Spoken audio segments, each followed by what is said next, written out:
નમસ્કાર મિત્રો, સ્વાગત છે આપણા નવા પદ્ધતિશાસ્ત્રના મુખ્ય પરીક્ષાના પીવાયક્યુ સોલ્યુશનમાં. સમસ્યા ઉકેલની વ્યાખ્યા આપી, સમસ્યા ઉકેલવાની વ્યૂહરચનાઓ સમજાવો. તો શિક્ષણ પ્રક્રિયામાં સમસ્યા ઉકેલની ક્ષમતા ખૂબ મહત્વની છે. વિદ્યાર્થી જ્યારે કોઈ પ્રશ્ન અથવા તો મુશ્કેલી સમજપૂર્વક વિચાર કરી યોગ્ય ઉકેલ સુધી પહોંચે છે, ત્યારે તેને સમસ્યા ઉકેલ પ્રક્રિયા કહેવામાં આવે છે.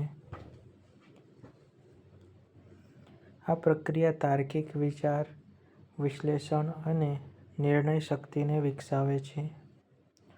અહીં આપણે વ્યાખ્યા આપેલી છે. તો કોઈ પ્રશ્ન, મુશ્કેલી અથવા તો પરિસ્થિતિનો યોગ્ય તર્કસંગત ઉકેલ શોધવાની માનસિક પ્રક્રિયાને સમસ્યા ઉકેલ કહેવામાં આવે છે. અહીં આપણે સરળ શબ્દોમાં આપેલી છે. તો સમસ્યાને સમજી, યોગ્ય રીતે અપનાવી ઉકેલ મેળવવાની પ્રક્રિયા એટલે કે સમસ્યા ઉકેલ. સમસ્યા ઉકેલની વ્યૂહરચનાઓ. તો કે સમસ્યાની ઓળખ અને સમજ. સમસ્યા શું છે, તેનું સ્વરૂપ શું છે તે સ્પષ્ટ સમજવું. માહિતી એકત્રિત કરવી. સમસ્યા સંબંધિત જરૂરી માહિતી અને તથ્યો મેળવવા. સમસ્યાનું વિશ્લેષણ કરવું. સમસ્યાના કારણો અને ઘટકોને અલગ કરી સમજવા. પછી સંભવિત વિકલ્પો શોધવા. સમસ્યાના ઉકેલ માટે વિવિધ રીતો વિચારવી. યોગ્ય ઉકેલ પસંદ કરવો. ઉપલબ્ધ વિકલ્પોમાંથી શ્રેષ્ઠ ઉકેલ પસંદ કરવો.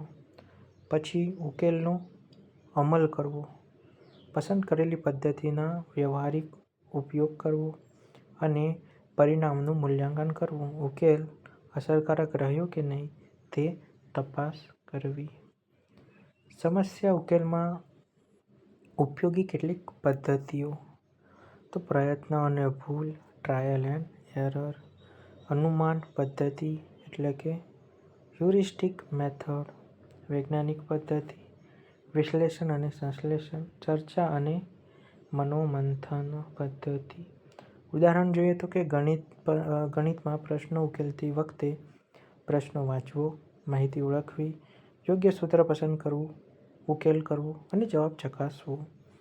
ઉપસંહારમાં જોઈએ તો કે સમસ્યા ઉકેલવાની વ્યૂહરચનામાં વિદ્યાર્થીઓમાં તાર્કિક વિચાર શક્તિ, નિર્ણય શક્તિ અને સ્વતંત્રતા અભ્યાસની ટેવ વિકસે છે અને શિક્ષણને વધુ અસરકારક અને જીવન ઉપયોગી બનાવે છે. તો મિત્રો, આ વિડીયો તમને ગમ્યો હોય તો લાઇક, શેર અને સબસ્ક્રાઈબ કરો અને આ કન્ટેન્ટ એટલે કે બુકને મેળવવા માટે આપણી ટેલિગ્રામ ચેનલને જોઈન કરો. આભાર.